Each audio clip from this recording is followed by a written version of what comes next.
So this is probably the most important thing that Prabhuji is doing, I believe.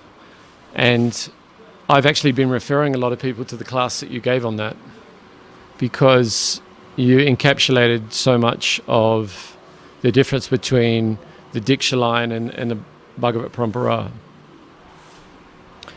And I think it's pretty obvious. I mean, the core, somebody came and asked me this question just here the other day. And the essential thing is that what Prabhuji is saying, and I've seen over many years, is that you have, if you think about our line, how do people come to this line traditionally over hundreds of years?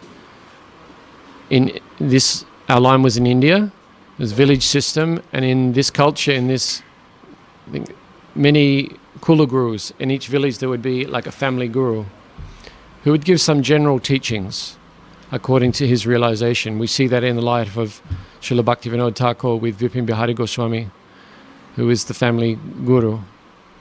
And they would travel sometimes in a certain area, in a state or in a particular area, and they would have many families who he would go and accept worship from, who they'd have on their altar, who they would follow the process through. So these gurus are not personally on the highest level that Gurudev, Srila Gauragovinda Maharaj, Srila Bhaktivedanta Narayana Maharaj has been explaining. And that is entirely appropriate, because not everybody has either the adhikar or the striving or the qualification to take advantage of an advanced guru. Actually, this, as Prabhuji describes it, this Parikya Parampara, intrinsic in that understanding is that intense desire to overcome all obstacles to obtain that thing. Right? And you see, I see that in every step of my spiritual journey, that I've had to give up my family. They tried to get a cult buster to get me away from the Hare Krishnas. And then, I went to a Christian cult buster. So he tried to tell me all these things about why I should follow Jesus, and I preached to him and he gave up on me very quickly. And then I left my family. I went and joined the Hare Krishna farm, the ISKCON farm. And then when Srila Gauragovinda Maharaj came, everybody said, don't go there, he's not qualified to initiate, you shouldn't, this is not, he's different from Prabhupada. But I was attracted, so again you have to overcome some obstacle. And then I was with my Guru Maharaj, and then when he left, I went to Srila Gurudev, and everybody said, if you go there, we'll kill you, we'll make so many objections. And now we see again, everybody's making subjections. So this is that, there's a necessity there. If you want to obtain that highest association, that so many barriers will be in the place. And it's not that everybody should go to the... Prabhupada going to America has set a precedent where everybody thinks that the Mahabhagavat Guru must come, we must bring everybody to him. Gurudev has done the same thing. So collect up everybody, but having been close with a guru like that, sometimes you feel a little bit like, is this really necessary that everybody comes and says, oh, my wife is beating me, and just absorbed in so many material... I've heard some really interesting conversations where people come, my husband's beating me, wife, whatever. It's always some quite low class issues, not really related to bhakti. And I can't think of an English saying, but it's like using a sledgehammer to crack a nut. Right? This is a small thing. So there should be many gurus, many. You see that after Srila Prabhupada, there were many gurus, and they were not perhaps of this, so many fell down, and even the ones that are still in good standing, they're not of the standard of, say, Srila Gokuldas Maharaj. And then I would see that somebody who's had a few weeks association with Srila Gokuldas Maharaj or Srila Gurudev is actually more qualified to speak sometimes. You would prefer to sit down with them and hear just repeating what they've heard, because you hear more Harikatha. And in fact, this is what we're doing here. This is the idea of these classes, is that devotees were hearing Vilapa Kusumanjali, but this is like the highest realizations of Raghunath Das Goswami. There's nothing higher in our Sangha. So it's very important that we hear these things. It's very important that these things are spoken of by qualified brahmacharis like Rasak Mahaprabhu. But he's qualified because he's under guidance and he's hearing it from the source and he's repeating. I once asked my Guru Padma, Srila Gokuldas Maharaj, he said,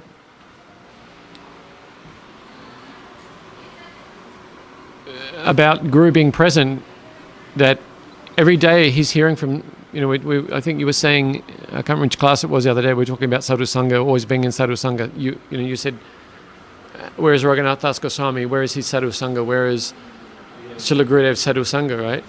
Srila Gokuldas Maharaj said, every day I'm hearing from Srila Prabhupada. He's there in the room, in the next room, in my hut in Bhubaneswar. I can still hear him translating Bhagavatam. I'm hearing from him every day. If I'm not hearing from him, what would I speak? So he's always with me. And if you see in his Sri Guru Vandana, he says this. He said that disciple is always in touch with his Chakshudan Diloje Janmit, one whose eyes are open. He can see his Guru always. And he sees through the ears. He's always in Sadhu Sangha. But for us, we're not in that Sangha. So you see these classes are so helpful, the Vilapa Kusumanjali classes, because they set up our prayojan. They set up the highest ideals. And they very refine the way we do our bhajan. Because we're coming from very, very far away and we're trying to, it's like we're doing a moonshot in Krishna consciousness.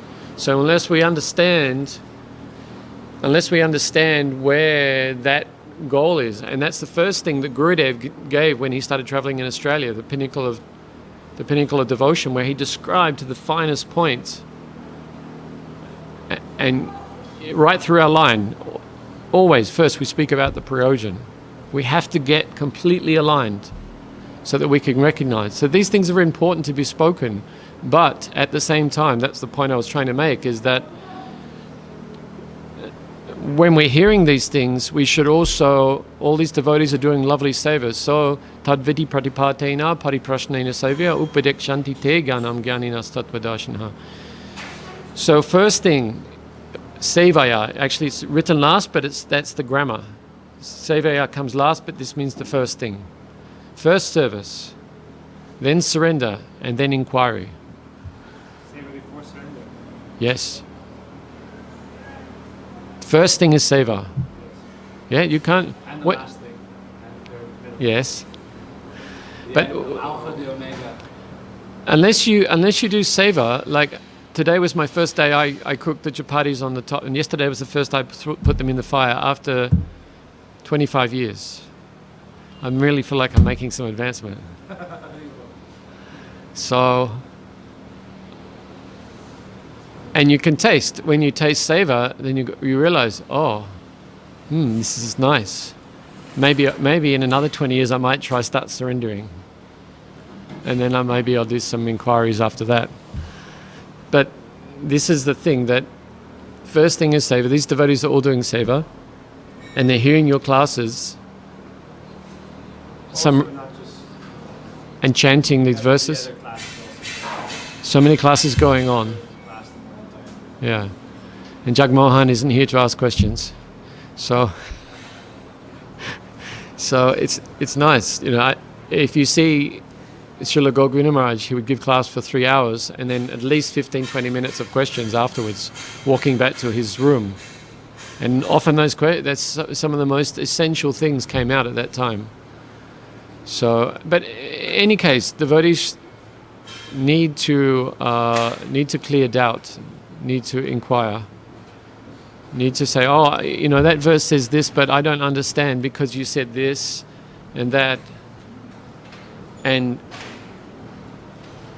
Krishna consciousness of the nature, I was just reading some lectures of one thing Gurudev said in Malaysia in 94 on morning walk. One devotee was asking him a question and he said, Gurudev, you said this, but then you said something else and it seems like contradictory. And also then I'm reading from Srila Bhakti Pramod Puri Maharaj, he says this. I don't understand. Are you wrong or is he wrong? And Gurudev said, no, both are correct, but you will have to reconcile. If you don't reconcile, then you'll go to hell. This is very important. So when we hear from acharyas, when we hear Krishna consciousness, you have to consider time, place, circumstances. Why Gurudev saying this?